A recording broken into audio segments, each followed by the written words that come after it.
আসসালামু আলাইকুম, welcome back to my channel Labanya's kitchen. আশা করি আপনারা সবাই ভালো আছেন। আজকে আপনাদের জন্য আরও একটি নতুন ভিডিও নিয়ে চলে আসলাম। আজকের রেসিপি হচ্ছে চকলেট জার কেক। কীভাবে বাসার মধ্যে চকলেট জার কেক তৈরি করা যায় সেরকম একটি রেসিপি আপনাদের সাথে শেয়ার করব। যদি ভালো লাগে তাহলে সম্পূর্ণটি ভিডিও আপনারা দেখার চেষ্টা করবেন। আশা করি আপনাদের ভালো লাগবে। তো প্রথমে শুরু থেকেই আমি নর্মাল রুম টেম্পারেচারের 2টা ডিম নিয়ে নিলাম। আর এটা ফ্রিজ থেকে আধা ঘন্টা বা 1 ঘন্টা আগে বের করে রাখবেন যদি ফ্রিজে ডিম থাকে। তো এখন ডিমটা ভেঙে তারপর আমি একটা ইলেকট্রিক বিটার মেশিন দিয়ে বিট করে নেব। ডিম থেকে যতক্ষণ না পর্যন্ত একটু ফেনা না উঠতেছে ততক্ষণ পর্যন্ত আমি বিট করব। তারপর আমি এখানে 1/3 কাপ চিনি অ্যাড করে দেব। আর চিনিটা আমি 3 বারে দিয়ে দিব অল্প অল্প করে। চিনিটা যতক্ষণ না পর্যন্ত মেল হচ্ছে ততক্ষণ পর্যন্ত আমি বিট করতে থাকব। তারপর চিনিটা গলে যাওয়ার পর সাইডের অংশগুলো একটুখানি পরিষ্কার করে মাঝখানে এনে আবারও আমি একটুখানি বিট করে নিচ্ছি 1 সেকেন্ডের মতো। তারপর যে কাজটি করতে হবে, এখানে আমি বিট করব প্রায় 5 থেকে 6 মিনিট, যতক্ষণ না পর্যন্ত এরকম একটা ক্রিমি একটা ক্রিম তৈরি না হচ্ছে ততক্ষণ পর্যন্ত আমি বিট করে নিয়েছি। এরপর এখানে আমি অ্যাড করে দিচ্ছি 1/4 কাপ কুকিং অয়েল। তো কুকিং অয়েলটা দিয়ে আমি এখন আবারও একটুখানি বিট করে নিলাম। আর তারপর আমি ড্রাই ইনগ্রিডিয়েন্টসগুলো এখানে দিয়ে দিচ্ছি। তো এখানে 1/2 কাপ ময়দা আর 1/4 কাপ কোকো পাউডার আর 1 চা চামচ বেকিং পাউডার দিয়ে এখন আমি চেলে নিচ্ছি। তো চেলে নেওয়ার পর এখন এর মধ্যে দিয়ে দেব ভ্যানিলা এসেন্স 1 চা চামচ। এতে করে ডিমের কাঁচা অংশটা চলে যাবে। আর এলাচের গুঁড়া থাকলে দিতে পারেন যদি ভ্যানিলা এসেন্স না থাকে।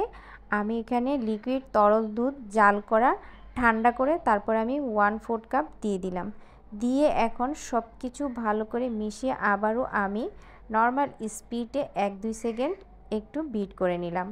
নেওয়ার পর এখন সাইডের অংশগুলো ভালো করে আমি একটুখানি নেড়ে চেড়ে ফোল্ড করে ব্যাটারটা তৈরি করে নিলাম। তো কেকের ব্যাটার কিন্তু একদম রেডি। তো এখন কেক তৈরি করার জন্য আমি একটা মোল্ড নিয়েছি 8 ইঞ্চি। এখানে একটু তেল ব্রাশ করে তারপর কেকের ব্যাটারটা দিয়ে দিচ্ছি আর একটু হাত দিয়ে ট্যাপ করে নিচ্ছি যাতে কোনো বাবলস না থাকে। তারপর কেক তৈরি করার জন্য চুলায় চলে যাচ্ছি। আর চুলার মধ্যে এরকম একটা পাত্র বসিয়ে নিচের মধ্যে কিছু লবণ দিয়ে দিলাম যাতে পাত্রটা লেগে না যায় বা পুড়ে না যায়। এখন কেকের মোল্ডটা বসিয়ে উপরে একটা ঢাকনা দিয়ে ছিদ্রটা বন্ধ করে প্রায় 35 থেকে 40 মিনিট অপেক্ষা করার পর আমি একটা কাঁটা চামচ দিয়ে দেখে নিলাম কেকটা হয়েছে কিনা। তো আমার কেকটা কিন্তু মাশাআল্লাহ হয়ে গিয়েছে। তারপর আমি মোল্ড আউট করে নিচ্ছি। তো এখন আমি একটু দেখলাম কেকটা কতটা সফট হয়েছে।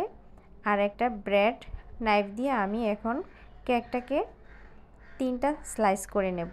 তো আপনারা চাইলে এখানে 2টা স্লাইসও করতে পারেন। যদি 3টা স্লাইস করেন তাহলে কেকটা যখন জার কেকটা তৈরি করব তারপর খাওয়ার পর কিন্তু অনেকটা স্পঞ্জি লাগবে। আর দেখুন কেকটা কতটা স্পঞ্জি হয়েছে। আর এরকম একটা জার কেকের বক্স নিয়ে নিলাম। তো এখানে আমি দেখতে পাচ্ছেন এখানে নিচের দিকটা ছোট করে কাটতে হবে কেকের পিসগুলা, আর উপরের দিকে বড় করে কাটতে হবে, তাই আমি একটুখানি দেখিয়ে দিলাম। এখন আমি একটা গোল কুকি কাটার দিয়ে ছোট ছোট পিস কিছু করে নেব।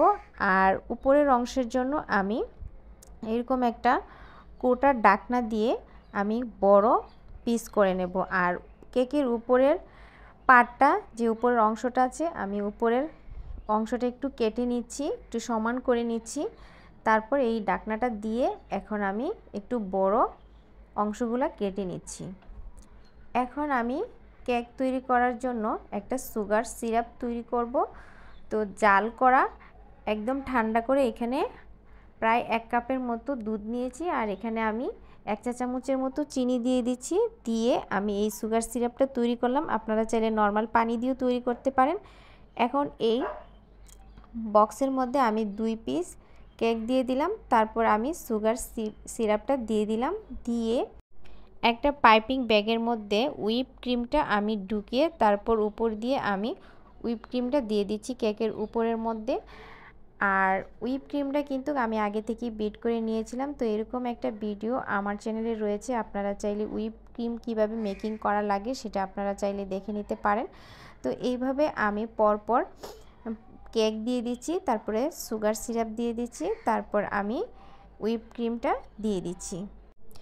আশা করি আপনারা বুঝতে পারছেন কিভাবে জার কেক তৈরি করা যায়। তো এভাবে আমি সম্পূর্ণ একই পদ্ধতিতে প্রথমে কেক দিব, তারপরে সুগার সিরাপ, তারপর হুইপ ক্রিম দিয়ে এখন সবচেয়ে বড় পাটা দিয়ে আবারও একইভাবে আমি এখন দিয়ে দেব সুগার সিরাপ, তারপর বড় একটা ফ্লাওয়ার এঁকে নেব। তার জন্য আমি একটা রোজ ফ্লাওয়ারের নোজেল নিয়েছি পাইপিং ব্যাগের মধ্যে, তারপর হুইপ ক্রিমটা ভেতরের মধ্যে ঢুকিয়ে বাস এইরকম একটা ফ্লাওয়ার এঁকে নিয়েছি। আপনারা চাইলে যে কোনো ডিজাইনের ফ্লাওয়ার তৈরি করতে পারেন। তো আমার মতো করে আমি একটা ফ্লাওয়ার এঁকে নিয়েছি আর উপর দিয়ে কিছু টুটি ফুটি দিয়ে দিচ্ছি। এটা কিন্তু খেতেও বেশ মজা লাগে। তো এই তো একইভাবে একই পদ্ধতিতে আমি বাকি কেকগুলো দিয়েও কিন্তু জার কেকগুলো তৈরি করে নিচ্ছি। তো আশা করি ভিডিওটি আপনাদের ভালো লাগবে, আর ভালো লাগলে বাসায় তৈরি করে পরিবার পরিজনদেরকে এরকম সারপ্রাইজ দিবেন। আর বাসায় যদি মেহমান আসে তাহলে এইরকমভাবে জার কেক তৈরি করতে পারেন। আর বাচ্চারাদেরকে যদি মাঝে মধ্যে এভাবে খুশি করতে পারেন তারা কিন্তু আপনার একদম ভক্ত হয়ে যাবে। তো সবাই ভালো থাকবেন, সুস্থ থাকবেন। আর আমার নতুন ভিডিও দেখতে চাইলে আপনারা পাশে থাকা নোটিফিকেশনের বেল আইকনটিতে একটা করে ক্লিক করে রাখবেন, তাহলে সবার আগে আমার নতুন ভিডিও আপলোড আপনারা পেয়ে যাবেন। তো আজকে এই পর্যন্তই। আর যাওয়ার আগে আপনাদেরকে অনুরোধ রইল আপনারা আমার চ্যানেলটি সাবস্ক্রাইব করবেন। আল্লাহ হাফেজ।